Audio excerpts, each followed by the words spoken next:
It's 11 p.m. You're in bed, lights off, your face illuminated only by the glow of your phone. Your thumb performs its mindless automatic Twitch scrolling. You see a post from someone you went to school with. They just launched their own business. There's a picture of them standing proudly in a new office space. You keep scrolling. Another friend is on a beach in Thailand, the third vacation this year. You scroll past a promotion announcement, a wedding album, a marathon finish line. And then it hits you. It's not a sudden shock, but a slow, heavy feeling that settles in your chest. The quiet realization that while everyone else's life seems to be a highlight reel of explosive growth and new chapters, yours feels like it's stuck on the same page as last year. The scenery hasn't changed. It begins to feel like you're a spectator watching a race that everyone else is running and you haven't even found the starting line. That feeling that you are completely, utterly stuck. Where does that actually come from? We've all been there, haven't we? That specific flavor of modern existential dread that hits when you're caught in the scroll. Witnessing what appears to be everyone else's highlight reel of explosive growth and these fabulous new chapters, your thumb just keeps twitching, you know? And with each flick, that heavy feeling settles just a little deeper. It feels like a very personal, often isolating experience. This feeling of being utterly stuck like a spectator in your own life while the world just speeds by. But what we've discovered is it's far more universal than you might think. Oh, absolutely. And it stems from some surprisingly deep places. It's truly fascinating, isn't it, how powerfully this digital highlight reel impacts our perception of our own lives. It really does. We're just presented with this endless stream of curated perfection, showcasing only the triumphs, the milestones, the, sun-kissed vacations and the shiny new office spaces. Right, only the good stuff. Exactly.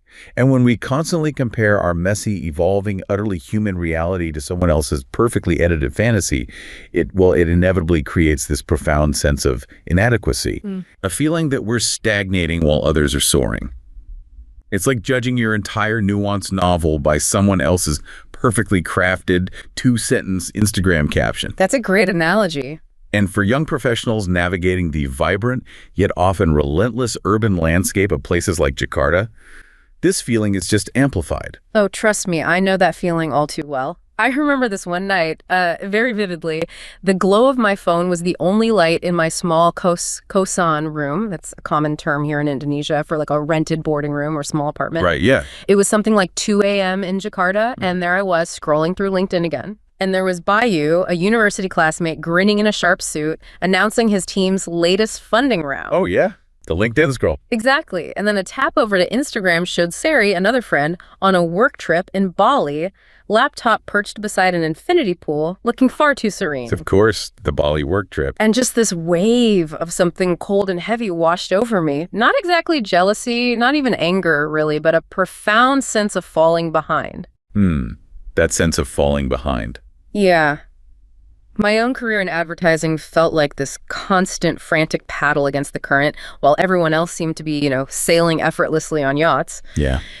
That night, staring at my own tired reflection in the dark screen, I didn't see a rising professional. I just saw the cavernous gap between my reality and their highlight reel. Wow. And for the first time, I had to admit how much that digital ghost was haunting my every waking step. That story, it's just so relatable for so many of us. It really drives home how this pervasive digital comparison can just erode our sense of self-worth and progress. Totally. But this constant exposure isn't just about a fleeting feeling of insecurity, It has a significant, measurable link to our mental well-being, particularly for young adults in environments like Indonesia. Right. We've actually dug into some concerning statistics right here in the country, and they paint a picture that goes far deeper than just like a bad day or a momentary slump. I'm curious to hear those numbers, because it sounds like this isn't just about feeling a bit down. It's a much larger issue. It absolutely is. Depression is a very real, very prevalent concern for young people in Indonesia. For adolescents, say, aged 15 to 17, approximately 5.1% experience depression. Okay. For young adults from 18 to 24, that figure climbs slightly higher to 5.6%. Still significant. Very. And when we look at that broader age group, 15 to 24, the overall prevalence is around 6.2%. These aren't just figures on a page, right? They represent a kind of silent epidemic, a pervasive struggle that underscores how crucial it is to address the underlying pressures driving our youth into despair. especially when it's amplified by the constant, relentless comparisons of the digital age. It's not a passing mood then. Definitely not. It's a significant public health issue that deeply impacts lives and, well, society as a whole. And it doesn't just impact someone's mood, right? You mentioned deeper effects. It sounds like it can have serious cascading effects across their entire life. Precisely. The ripple effects are profound and far-reaching. Depression isn't confined to a person's emotional state. It infiltrates their physical health, their productivity, their social connections, even their long-term life trajectory. How so? Well, people experiencing depression often report a lower self-perception of their general physical health. Right. They just feel less healthy overall. Exactly.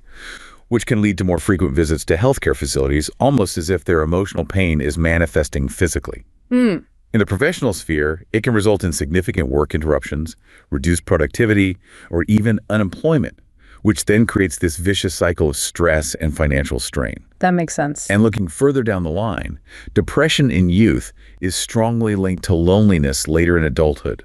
It effectively isolates individuals from the very social connections that could offer support. And perhaps most alarmingly, and this is crucial for us all to understand, it can significantly increase the risk of suicidal thoughts. Studies have shown that people with depression can be, I think it's 11 times more likely to experience such thoughts. 11 times? That's staggering. It is. And it raises an important question. What are the key underlying factors fueling these statistics?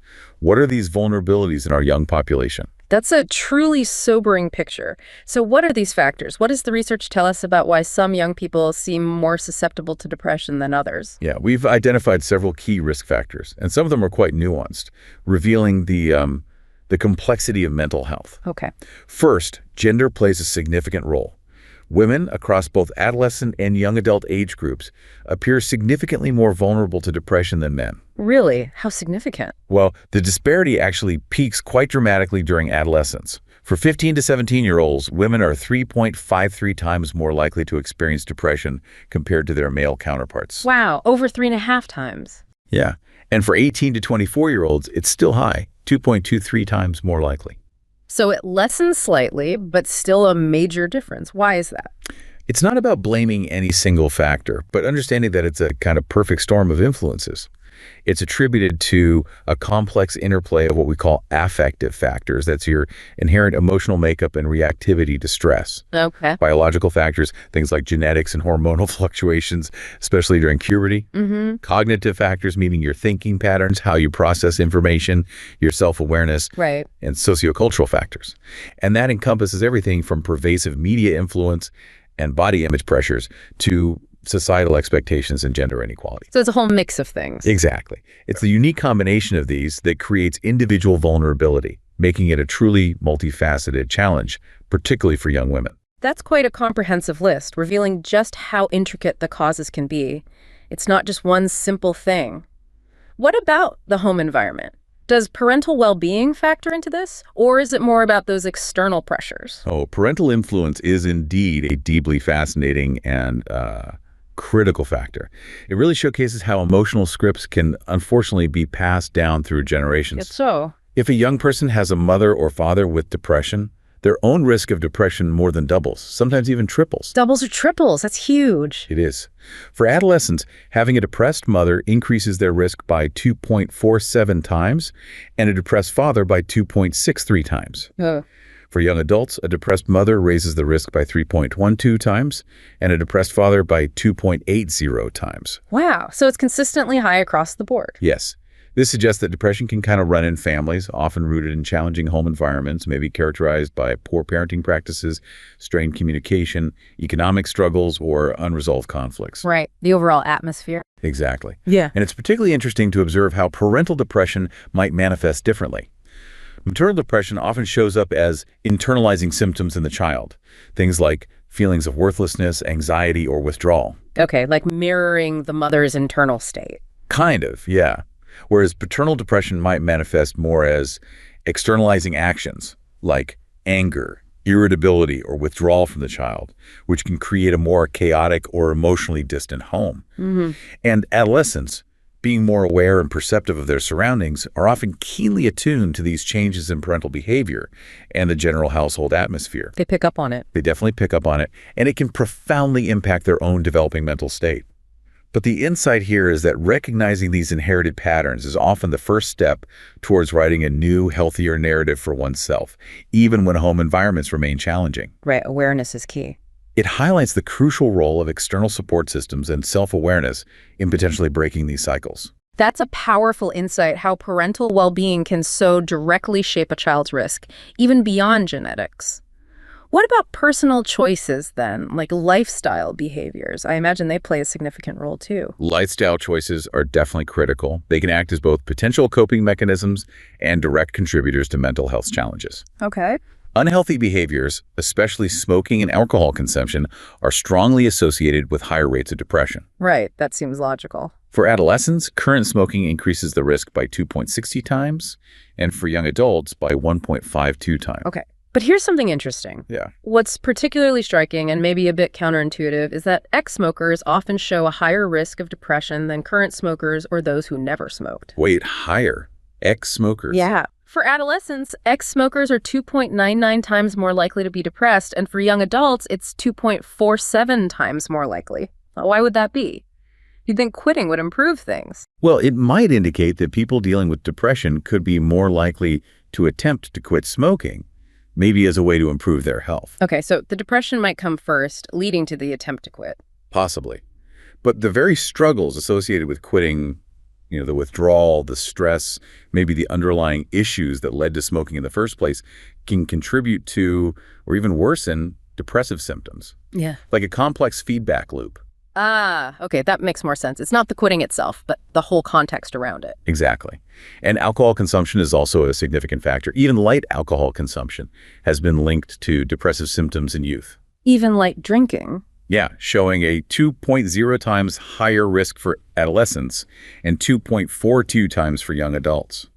This suggests that even what might seem like casual social drinking can have a detrimental effect on mental well-being in this age group. That's quite surprising about the ex-smokers. It really makes you think about the hidden complexities behind some of this data. And what about physical health? Is there a direct connection there to mental well-being, especially for young people? Yes, absolutely. The mind-body connection is undeniable, especially during those formative years. For adolescents, having a chronic physical illness also significantly increases their risk of depression, making them 2.64 times more likely to experience it. 2.5 times, again. Why is that link so strong? Well, it can be profoundly disruptive, particularly during a time when they're developing autonomy and identity. Imagine being a teenager, navigating the social complexities of school, trying to find your place, and also grappling with a chronic illness that sets you apart. Yeah, that would be incredibly tough. Chronic illness can make them feel inherently different from their peers, disrupting what they see as normal life. It can hinder their participation in typical adolescent activities, sports, social gatherings, even just feeling normal in their own skin. Right. This feeling of being set apart, coupled with the daily challenges of managing a long-term health condition, the pain, maybe fatigue, constant medical appointments, can contribute significantly to depressive symptoms and a profound sense of isolation. So we've talked about the internal struggle of personal comparison and the broader landscape of mental health challenges, often tied to family or lifestyle. But what about the professional sphere? When we feel stuck, is there a major kind of elephant in the room when it comes to our working lives, especially for young professionals in demanding urban environments? There absolutely is. And that elephant is workplace burnout. Burnout, okay. It's far more insidious than just feeling tired after a long day or a stressful week. Burnout is a chronic, work-related state of exhaustion. Right. It's characterized by this pervasive depletion of energy, an impaired ability to manage your thoughts and emotions, and a distinct mental distance from your work. Mental distance, like feeling disconnected. Exactly. It's not a one-off bad day. It's a prolonged, cumulative response to chronic workplace stress that can leave you feeling utterly empty, cynical, and depleted. Like your internal battery has just vanished. It's a fundamental breakdown of your psychological resources. And it seems this isn't just an individual issue, but a widespread problem that's particularly acute in our region, right? Southeast Asia. That's correct. The prevalence of burnout in Southeast Asia is truly alarming. We've seen studies indicating that over 62% of working adults in the region report high or very high levels of burnout. Over 60%, that's staggering. It is.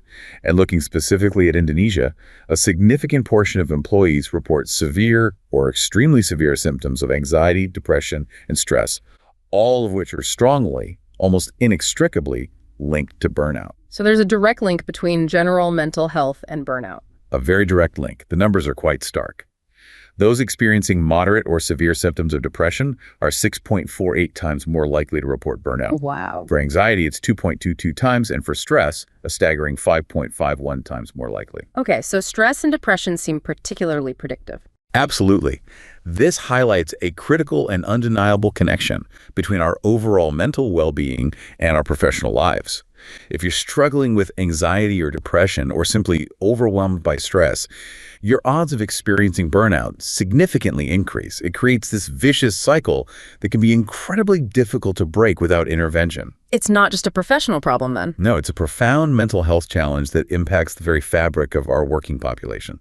So if people are feeling this way, whether it's from that insidious digital comparison trap or these deep mental health challenges or the crushing weight of burnout, how does that manifest in their actual work? What about this phenomenon of quiet quitting that's been making waves globally? It seems like it could be a direct result of these pressures. It's an excellent connection to make because quiet quitting is often a direct, albeit passive, response to feeling stuck, overwhelmed, or profoundly disengaged. Okay, so what is it exactly? The bare minimum? At its core, yeah, quiet quitting is simply doing the bare minimum required by your job description, without any extra effort, initiative, or emotional investment. It's a form of psychological disengagement. Right. Employees fulfill their basic duties and nothing more. No more late nights, no volunteering for extra projects, no going above and beyond. Checking the boxes, essentially. Pretty much. Globally, especially post-pandemic, we've certainly seen a noticeable decrease in employee engagement and a corresponding increase in this subtle form of disengagement, particularly among younger generations. And that could be a problem for companies. Oh, definitely. If this trend were to occur on a large scale across organizations, it could fundamentally stifle innovation, erode team cohesion, and ultimately lead to widespread organizational stagnation. It's a quiet but powerful form of protest against feeling overworked, unappreciated, or simply unfulfilled. That paints a pretty clear picture of a major global workplace challenge. It sounds like a problem that could be everywhere. But here's where the narrative around quiet quitting takes a really interesting and frankly surprising twist when we look specifically at Indonesia. It truly does. Despite these global trends and the palpable potential for widespread disengagement, a recent study focusing specifically on millennials born 81 to 96 and Gen Z 97 to 2012 in Indonesia found something quite unexpected. Okay, what did it find? Their overall level of quiet quitting actually tends to be low. Low. That completely turns the popular global narrative on its head. I thought this was a universal phenomenon, especially with younger generations. So what did the number say exactly? How low are we talking? Well, on a 5-point Likert scale, where 1 would mean absolutely no quiet quitting and 5 extreme disengagement, millennials averaged 2.35 and Gen Z averaged 2.49. Okay, so both well below the midpoint of 3. Exactly. Both fall squarely into the low category. This strongly suggests that, contrary to much of the international discussion, these key demographic groups in Indonesia largely remain engaged in their work and are not widely embracing the quiet quitting mindset. Why might that be? What's different in Indonesia? Well, this unexpected finding could be deeply rooted in Indonesia's deeply collectivist culture. Right, the emphasis on the group. Yeah, which often emphasizes group harmony, loyalty, and a strong sense of responsibility within communities and organizations. Okay. Additionally, more traditional, hierarchical organizational structures that value respect for authority might play a role. As can the fact that many participants in the study were permanent employees who might naturally feel a greater sense of job security, commitment, and personal responsibility towards their roles and colleagues. So cultural context is key here. It matters immensely when we talk about workplace trends. It really flips the global script. That's a huge deviation from what you hear internationally, and the cultural explanation makes a lot of sense.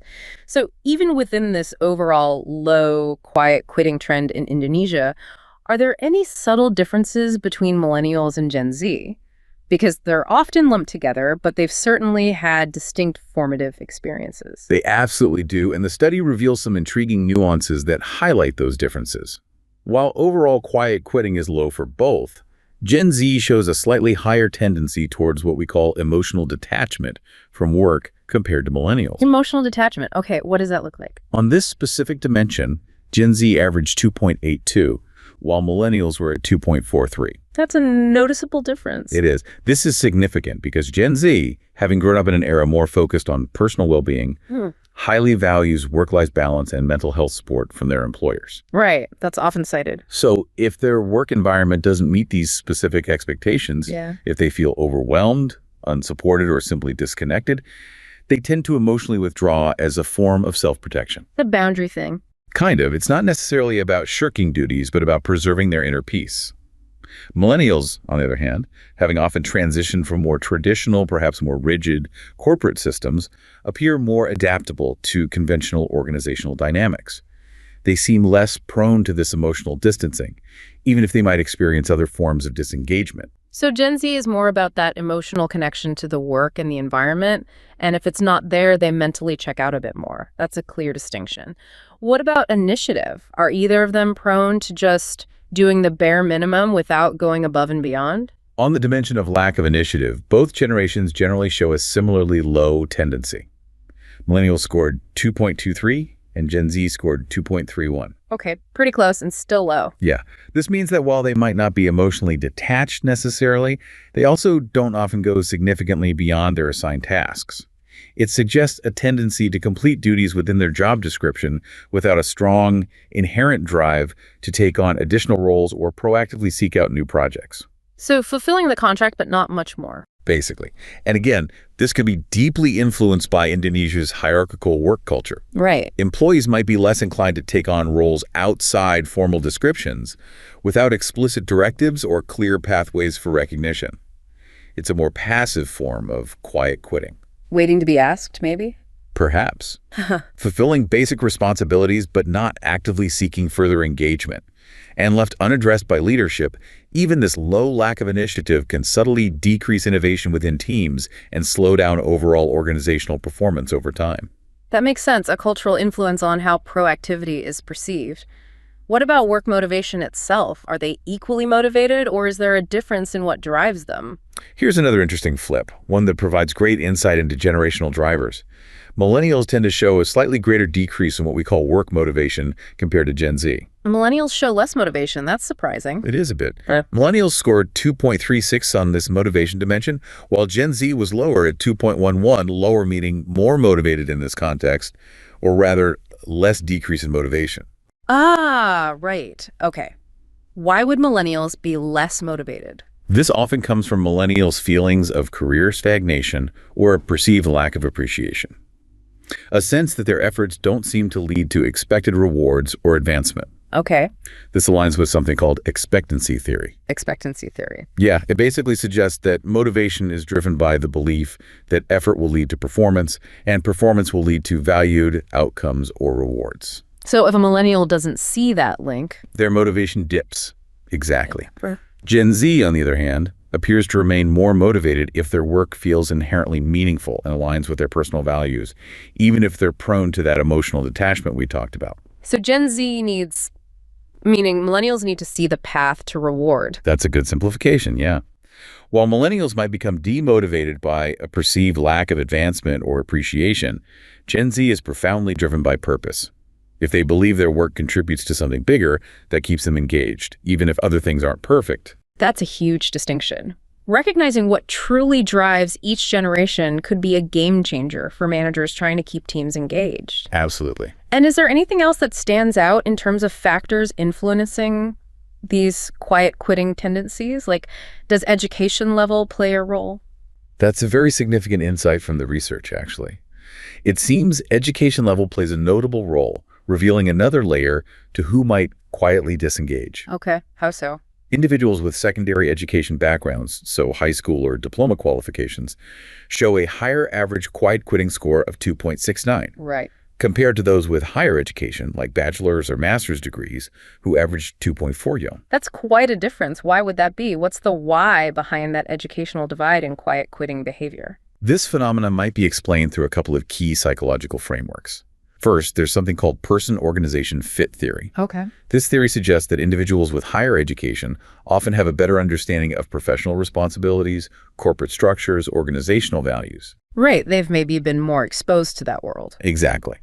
Which allows them to adapt more easily and align their personal values more closely with the company's mission.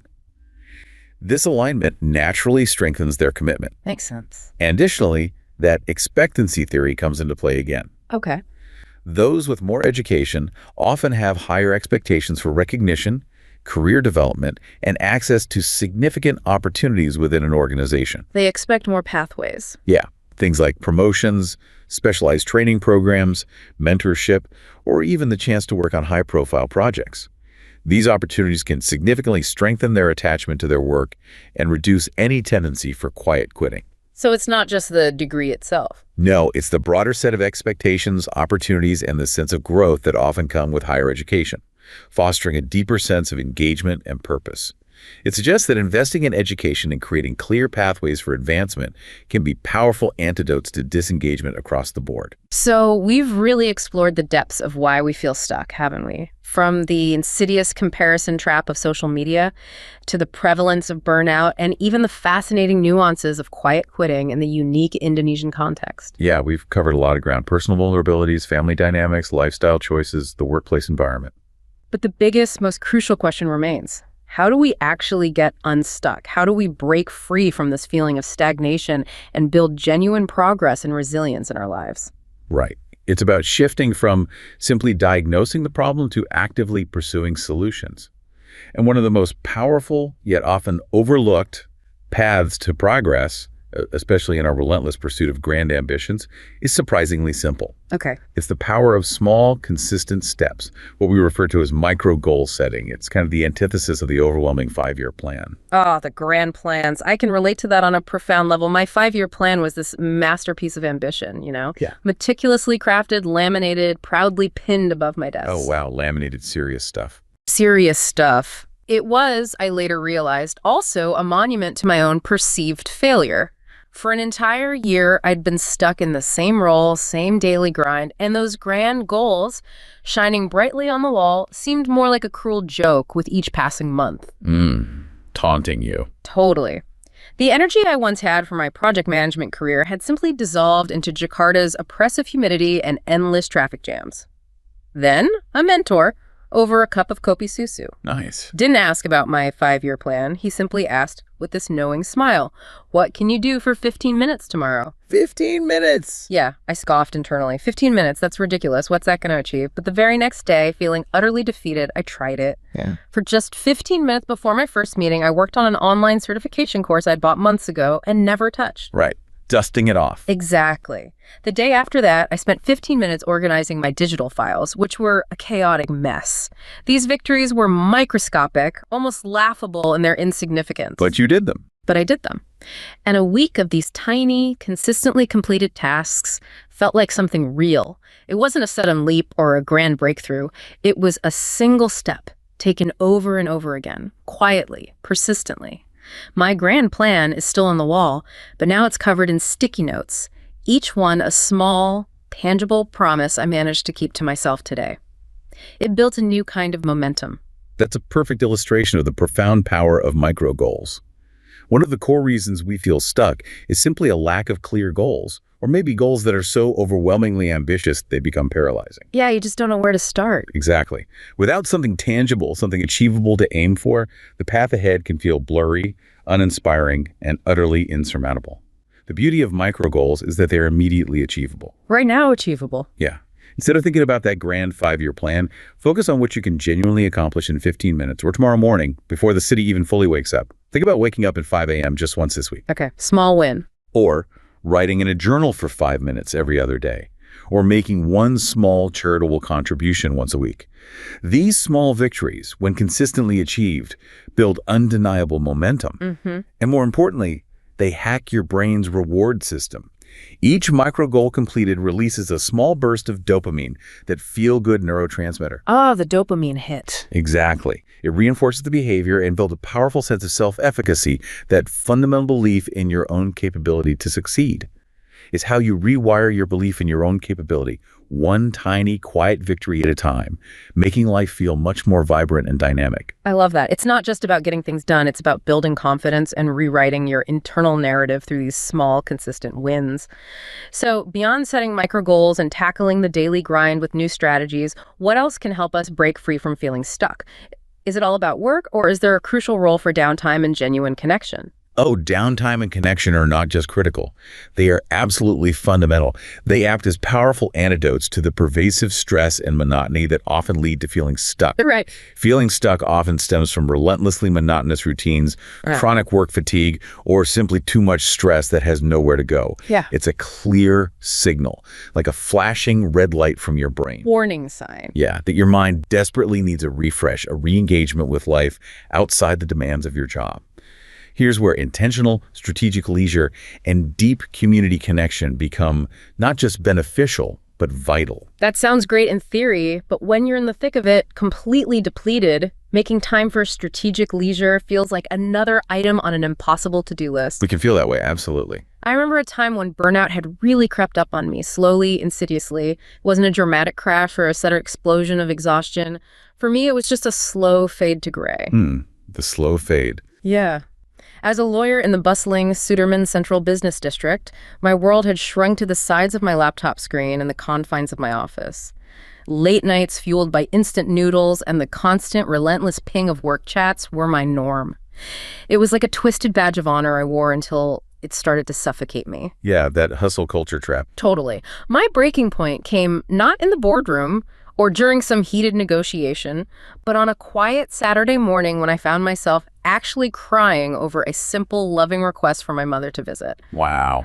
I was just too tired to even make that small effort. That's when I knew deep down that something was profoundly wrong. That's a real wake-up call. It was. The following weekend, I consciously, almost defiantly, didn't open my laptop. Instead, I forced myself to join a local community garden I'd walked past 1,000 times on my way to work, never once stopping. Okay.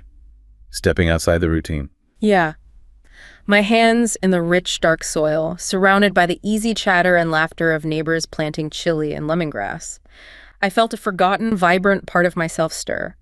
It wasn't strategic leisure in some calculated sense. It was just life. Reconnecting. Yeah, reconnecting to the earth and other humans.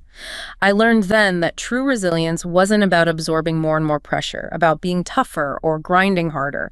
It was about actively building a rich, vibrant world outside of work. A world powerful and beautiful enough to call you back, to give you meaning and joy when the gray of burnout threatens to take over. That story really captures the profound essence of it. Breaking free from feeling stuck can mean intentionally joining a community that resonates with you, whether it's a gardening club, a book group, or a sports team. Finding your tribe. Exactly. It could be embarking on a refreshing adventure, like a hiking trip to clear your head, or simply stepping away from your routine to explore a new neighborhood or rekindle an old hobby.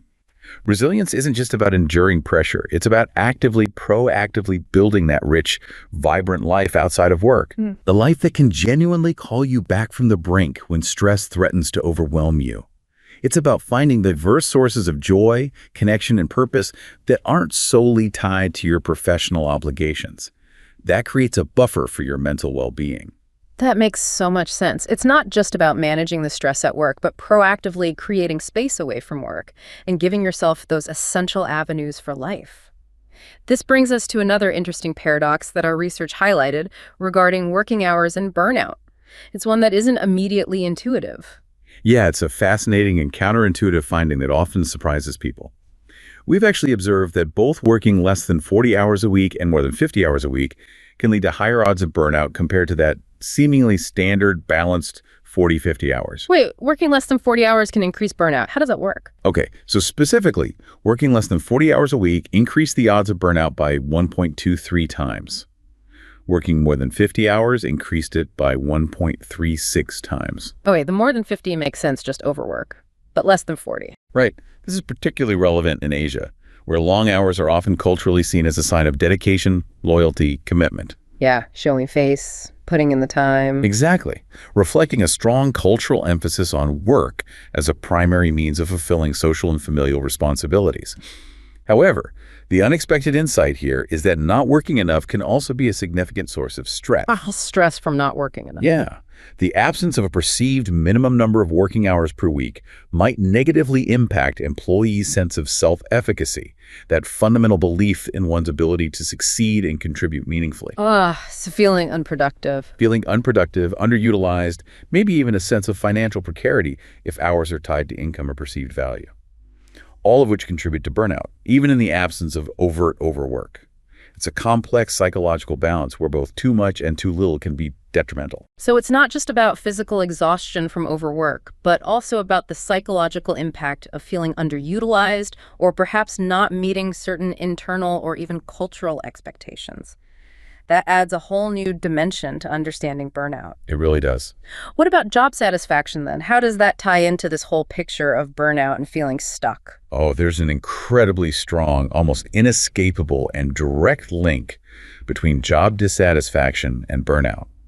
It's a fundamental contributor to that pervasive feeling of being stuck and drained. So if you hate your job, you're likely burning out. Pretty much. The more unhappy you are with your job, the higher your odds of burning out. The statistics here are quite stark. For instance, employees who are moderately dissatisfied with their work are 3.04 times more likely to experience burnout. Breathe time. And if they're extremely dissatisfied, that jumps dramatically to 8.79 times more likely. Nearly 9 times. Wow. Yeah. While many in our region, particularly in urban Indonesian settings, prioritize job security, especially during uncertain economic times. Which is understandable. Absolutely. But not addressing this deep-seated dissatisfaction can have severe long-term consequences for your overall mental and emotional well-being. Organizations that fail to address the root causes of job dissatisfaction, things like lack of growth opportunities, poor management, a mismatch of values, are essentially building a fast lane to burnout for their employees regardless of the hours worked. It's a critical factor that often gets overlooked in the pursuit of stability. Precisely. And that's a powerful point. Job security, while incredibly important, shouldn't come at the cost of your mental health and sense of purpose. So we've talked about external pressures, internal feelings, how our work habits play a role, and what happens when we're truly unhappy. Ultimately, after all of this, how do we shift our mindset to actually do something about feeling stuck? How do we move from being a passenger to being the driver of our own lives? Yeah, it comes down to a fundamental shift in perspective, moving from being a passive observer to an active problem solver. Simply observing, analyzing, or endlessly brooding over problems without taking direct, intentional action is a major, often insidious factor in feeling perpetually stuck. The rumination cycle. Exactly. It's incredibly easy to get lost in negative emotions, to replay scenarios in your mind, to fixate on the difficulties and what's not working. But this cycle of rumination itself is a trap, a mental quicksand that keeps you paralyzed. That sounds a lot like what we were talking about at the very beginning of our deep dive, that feeling of being a spectator in your own life, watching everyone else run the race. Precisely. It's a continuous loop of passive observation. What we've realized, and what the path forward consistently points to, is that instead of endlessly seeking external input, or waiting for someone else to provide the perfect solution, or hoping for some magical external intervention. Taking charge yourself. Yes. Taking personal responsibility for solving our problems, no matter how small or seemingly insignificant, is crucial for moving forward and out of that stagnant place. It's about taking agency. How does that look in practice? It means identifying one small thing you can change within your sphere of influence and then consistently acting on it. This proactive approach transforms you from a spectator into the protagonist of your own life story. Right. It breathes vitality back into your days. And what a transformative journey that can be, from feeling paralyzed to taking decisive, albeit small, steps. It's clear that feeling stuck is something so many of us grapple with, whether it's fueled by comparing ourselves to the curated highlight reels of social media, or quietly disengaging from work, or simply feeling overwhelmed and drained by the daily grind. Indeed. And we've seen that moving forward isn't always about a sudden dramatic breakthrough or some grand sweeping gesture. Yeah, it's usually not like the movies. Right. Often it's about recognizing the subtle, often unconscious ways we get bogged down, understanding the unique personal and cultural factors at play, and then taking those small, consistent actions that quietly build unstoppable momentum. And ultimately, it's about that spirit of resilience we talked about. It's about building a life that truly calls you back. A life that provides enough vibrancy, meaning, and authentic connection outside of your professional obligations and all the digital noise. Because, as that beautiful old Javanese proverb encapsulates so perfectly, urip iku urup. Which means life is meant to ignite, or life is meant to shine. It's a wonderful reminder, isn't it? It really is. A reminder that your life isn't meant to be a stagnant pond. It's meant to spark, to glow, and to burn brightly.